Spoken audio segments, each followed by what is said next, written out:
I do what I do to represent the different side of femininity and to showcase that being beautiful isn't all about having shaved legs, big hips, tiny waist, big lips.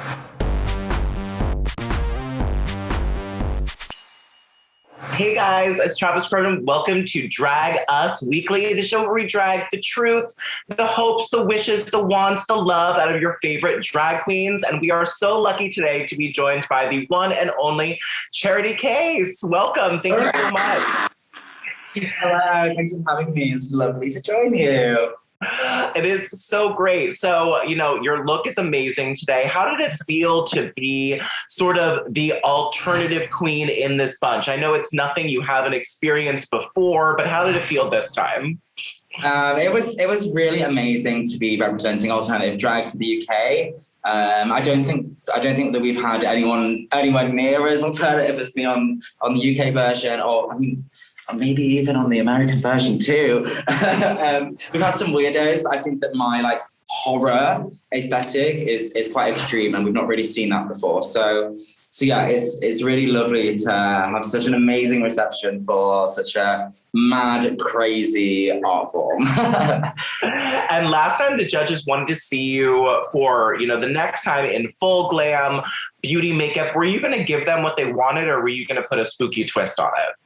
I mean, there is no way I was walking down that runway in a pair of tights with padding and a nice wig. That's just not what I do. In fact, it goes against what I stand for, and it goes against my morals. I do what I do to represent the different side of femininity and to showcase that being beautiful isn't all about having shaved legs, big hips, tiny waist, big lips, big lashes.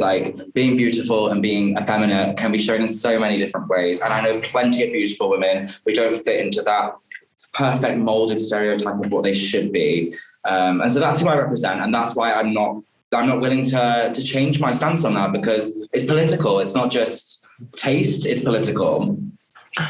That is spookily beautiful. It is really nice for everyone out there who doesn't make it. It's beautiful in the creepiest of ways. Thank you. I do my best. Now let's get into Drag Lexa. Obviously, everyone struggled with this. How did it feel to be there, to be the sort of class that didn't do the homework and have the teacher yelling at you? I mean, the thing is, I felt like we did a good job. We don't really realize until you stood on stage, and after they've been shown, when we're all laughing at each other's adverts and stuff, we didn't realize until when RuPaul starts, when we look at the judges and there's no reaction, and it's oh, okay, they hated it. Oh, okay, they really hated it. And even watching it back on TV, I was like, wait, I actually feel like we did quite a good job there. I'm actually quite happy with our effort, especially considering the time restraints and, all the pressure that you're under. And yeah, so I mean, it's TV at the end of the day, isn't it? It's entertainment. And I think that entertaining is certainly what that episode was. Absolutely. It was such a wild ride. I thought they were pretty funny too. I didn't think we were going to get that reaction.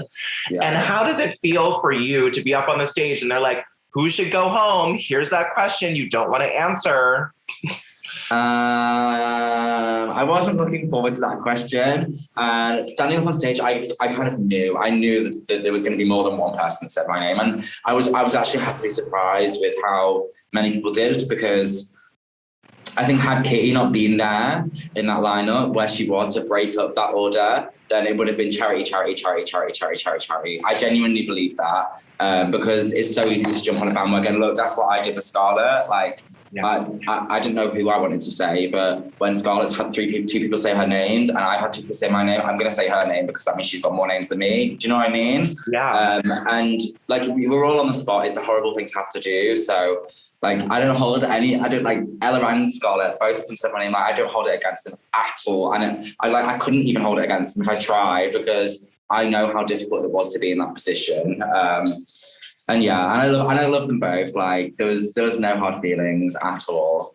It seemed like you weren't hard feelings back in like the Untucked room. Like obviously Scarlett was having a very rough time. You were like, you know, we had to say a name. You're fine, babes. We will get through this. I had my moment, but that was more about like, you know, I don't like, I guess, what I would rather someone said is I think Charity should go home because her drag isn't this, or because I would rather a fact about like my drag and the reason I'm there than it being like, because she's negative, or, you know, I don't appreciate that. Like, and that's why I said in my retaliation, you know, I'm here to bring my drag. I'm not here to bring a positive energy into the room. If you want your positive energy, bring your own bloody positive energy. Do you know what I mean? Because that's not my responsibility at the end of the day. And I'm not going to sit around pretending that I'm happy and having a good time when, you know, I feel like I'm doing a rubbish job and the judges aren't getting my drag, and, you know, I'm getting overlooked after 1 week after the other. So there's only so much you can do in that position before like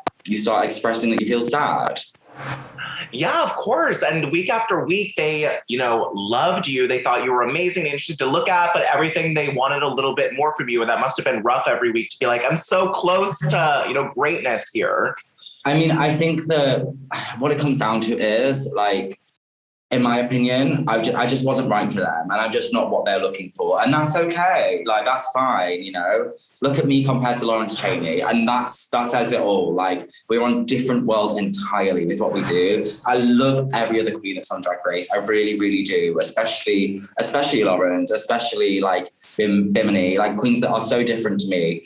But you know, I didn't expect to go on there and be like loved by everybody, because what I do is so weird and different. Like, I get it. I'm not like blind or completely delusional. But it was just disappointing to not feel like I was getting the validation that I wanted. And I felt a bit like the critiques were slightly unfair, if I'm honest, because, you know, I felt like I was being held up to a higher standard because my style of drag is alternative, and I was being expected to show versatility when really I was showing more versatility than everybody on the stage. But they wanted to see cookie cutter drag from me, and that's what they were specifically asking me for. So, and they're not going to get it. And they're not going to get it. I'm not going to give them it. You know, that's not what I do. And how did it feel? You're right. Your versatility was off the chain. I mean, you serve so many different looks your pieces are so intricate. Do you work on them with a team of the same people? Do you go to different people? So most of my looks that I brought to the show, I made myself. I have like, I have my little team of girlfriends who are totally amazing. My best friend, Bambi Blue, who made a few of my garments. She made the look that I was sent home in last week, the bold, like, tooth fairy look. She also helped me with a good few of my looks, a good few that weren't shown as well. And I have another friend who helped me with the clown outfit, the one that I'm not wearing, and with my leopard, like, pantsuit and stuff. But overall, like, I did the majority of it, I would say. All of the bodysuits, all the airbrushing, or any jewelry, any accessories and stuff was all made by me. And yeah, like, for example, the rose look head to toe was made by me. But this hat was made by this other wonderful creator called Stephanie Shaw. Yeah, I have a little connection with a lot of different people who are very creative. But yeah, I tend to play a big role in the making in most of my looks. Well, the good news, Charity, is that no one's worried you're not going to do well after the show. You have such a big fan base. People will get you. No one is worried about you, which is really, really good news. It's the first time I said that this season. Thanks a lot. That's reassuring, because I was worried. No one is worried about you, Charity. And please tell all the fans out there how they can support you, what you have coming up, how to buy your merch, how to keep up with you. Tell everybody for you. So my website is charitkase.com, and on there I sell a whole collection of different t-shirts and designs and hoodies, and that's all hand designed by me. And then I also have another collection of hand painted garments. So I run a shop on the same shop. I don't run a different shop. I don't run two. I can't bother with that. But on the same shop, I sell like custom painted leather jackets, trousers, denim jackets, bags. any sort of wonderful wearable artwork, you'll find it on there, and it's all hand painted by yours truly. So if you want to support me, you can go and buy any of my merchandise or any of my designs. Or if you're London based, you can come and support me at a club. Everyone go support Charity Kase. I know you will. I know you have such a big fan base after this. And really, thank you for your talents this season. It was more than a pleasure to watch you. Really, thank you. Oh, thank you so much. It's been a pleasure talking to you.